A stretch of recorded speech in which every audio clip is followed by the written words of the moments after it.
So I'm just getting into clinic, and just before I start, I want to talk because we've hit a really big landmark with FutureDoc, with the number of students that we've now got into medical school. And I thought it's a good time to kind of talk about some of the mistakes that people make. Also, just setting up, because I see it so many times and people don't seem to hear the lessons that I kind of want to just echo again to help people really understand what it is that people do wrong. And now really is the time to help people learn, because this is coming out at the time of year where people really should start taking their preparation seriously. And if you listen to them, and the number of times where I'm like, oh, if they would have just watched this video at the right time, they would have got in, it would really help make a big difference to people's success levels. So the first one that I say to people is that it's really important when you start. I can't explain enough how many people come to us and like, we can help, but it's like going to a tutor a week before the exam or 2 weeks before the exam versus a year before the exam. Starting at the right time just makes the whole thing so much easier. It makes your preparation smoother, it makes the stress levels lower. It just helps you approach things methodically and in the right way. And in doing so, it just makes the whole thing more successful. Because first of all, it's not just about getting in. It's almost like I see it as levels. The first thing is to try and get in. Beyond that, we want to get into the really competitive medical school. So it's like building, and the sooner you start, the bigger and the better you can build your application. And again, like I say, the first step is to just be able to get in, and the step after that is to be able to get into the really competitive medical schools. And I find it really difficult for like the kind of medical students, or the kind of students who are really good and will make great doctors and deserve to be at a good place, but they've just left it so late that they're scrambling, they're stressed out, they make it really difficult for themselves. And yeah, I just kind of wish people would listen to that warning, because you'll read the odd thing on Reddit that goes, oh, all you need to do is this and all you need to do is that. But those are the very few people that kind of fluked it, and I really don't think that's a recipe for success. I mean, medicine is one of the most competitive courses to get into. I think it's a bit foolish to think that it's something that you can just blag your way into with a few weeks prep. So give it the respect that it deserves and start preparing. You know, you submit your application in September. Really, you should be preparing a year before that, if not at least start in the January of that year. Second one is not understanding what medical school actually is, because I think a lot of people love the idea. They'll sit on, they'll go on TikTok or they'll watch some TV shows and they'll go, well, yeah, that seems really cool. I really want to do that. But they haven't really taken the time to understand what the reality is. And it's not, it's a cliche to say it's not all glitz and glam, but it really isn't as glamorous as people think. And some of it is really cool. Like, I've been into A&E and done some incredible procedures, or done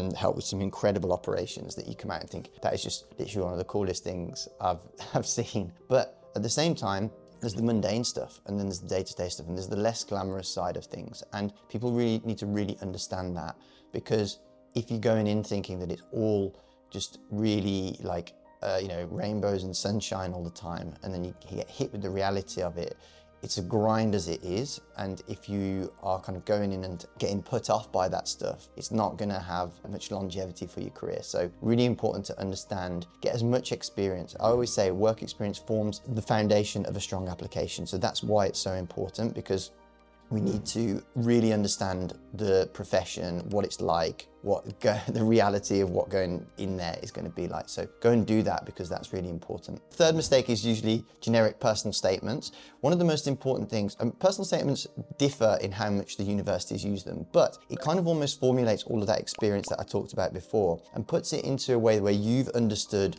what you've seen, what experience you've gained. It's almost like an exercise in helping you understand why you'd make a good doctor. So generic personal statements are, ChatGPT'd, or just kind of don't really understand what it is they're trying to get out of it. Some of the feedback I'll get from people sometimes, it's rare that we get complaints, but when we do, people will say about the personal statement, oh, they just gave me they made me sound like a robot. And they don't get what the personal statement is trying to convey.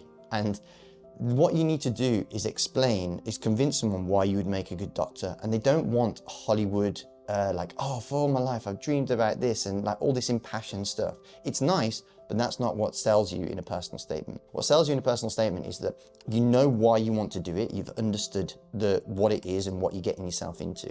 And then you've demonstrated that you've got the experience and the skills to get there. And usually the format goes what you saw, what you learnt, and how it reflects back to you being a good doctor, or the lessons that you're going to take that are going to contribute to you being a good doctor. That's the formula that people need to follow. And then, like I said, the people who get upset when we say your personal statement's not good is because they've gone on this like wild philosophical talk about the world and how they want to save it. And someone, for someone who's read thousands, and when I was selecting people for the medical school, you see 1,000 of these and you kind of just roll your eyes when you see these ethereal save the world kind of ones. So it's really important to understand you just need to communicate why you are good and what you have done to gain those skills to be good. And that is the thing that people get wrong.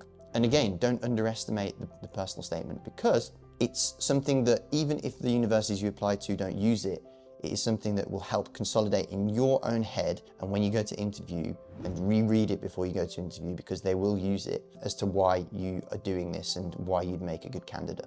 Okay, so next thing I've written here is not preparing for interviews properly. One of the most common mistakes I see is people thinking that the application is just about the stuff before September and the stuff after that is a formality. Interviews just as hard as any other part, and equally the most important bit, because that's when the competition gets really fierce. More so, it's when it gets real. And I think people underestimate how much they need to know and how little notice you get for the interview coming up. You might get as little as a couple of weeks, and it really isn't enough to get the knowledge in and get the practice in that you need with the feedback and helping you understand how you're coming across. The people don't give it enough time. And the saddest thing I see a lot is that so we get a lot of people on the FutureDoc program who come to us because they tried by themselves, they didn't get in, and then they come to us for their second, or sometimes they've not got in for like 3 or 4 times, and they come to us for that 5th attempt or whatever it is. We pretty much every single time get them in because we realize we can see what they're doing wrong. But often the one that I see